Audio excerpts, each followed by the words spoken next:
Hi, I'm Svena Nguyen. And I'm Nivedya Payakil, and our science fair project's title is How Do Pets Impact Our Air Quality?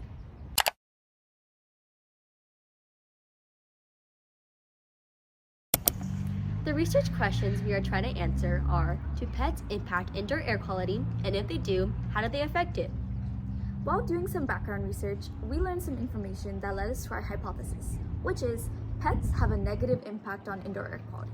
This is due to the fact that along with the fur that pets shed, they also release dandruff and dust, a common factor to our bad air quality. The goal of our project was to improve bad air quality in households. We did this by finding common problems that cause it, such as the fur that household pets shed.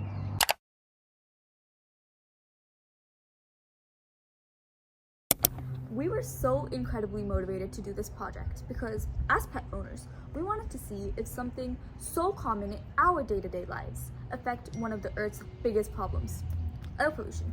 Since the 1950s, the Earth has been subject to climate change and has only gotten worse in recent years. Air pollution is only one of the many harmful factors in the huge range of climate change. However, it has taken a huge toll on our society. Our project is beneficial to society because it determines if man's best friend is truly giving a helpful paw to our environment. In other words, can pets be part of a solution to air pollution, or do they set up the Earth for disaster?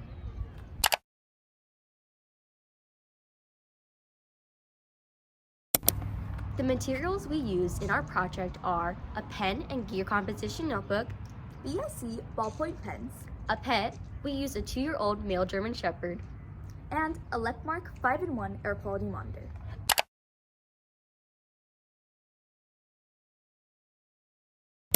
To perform our experiment, we followed these steps. At 11 a.m., we tested the AQI, air quality index, in a room without pets with the air quality monitor for 10 minutes. Then we recorded our observations. Once the recordings were done, 11:10 a.m., we brought the pet into the room and tested the air quality monitor for another 10 minutes. After that, we recorded our observations once more. We repeated this process for every hour for the next 7 hours. We followed steps 1 through 5 for the next 7 days, which is 8 days in total.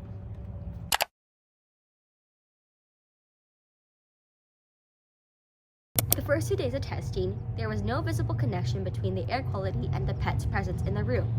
Both trials never exceeded 530 ppm and never fell short of 400 ppm. However, as the days progressed, we saw that there were a few spikes in the AQI when the pet was in the room. However, the majority of the points showed that the air quality was worse when the pet was not in the room.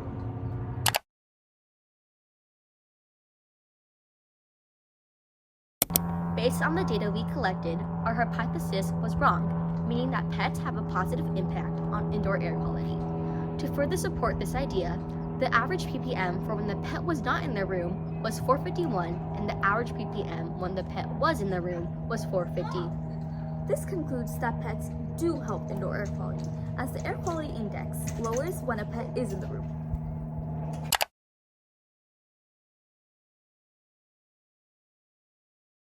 After finding out about the results of the experiment, 2 new questions that arose are, would we have arrived to the same conclusion with another dog breed? And would we have arrived to the same conclusion with another type of pet? If we could improve our experiment, what we would do is we would start a side experiment with another dog breed or another type of pet. Thank you for listening and have a great rest of your day. A very special thank you to Enzo for being an amazing subject, research participant, and most of all, a great dog.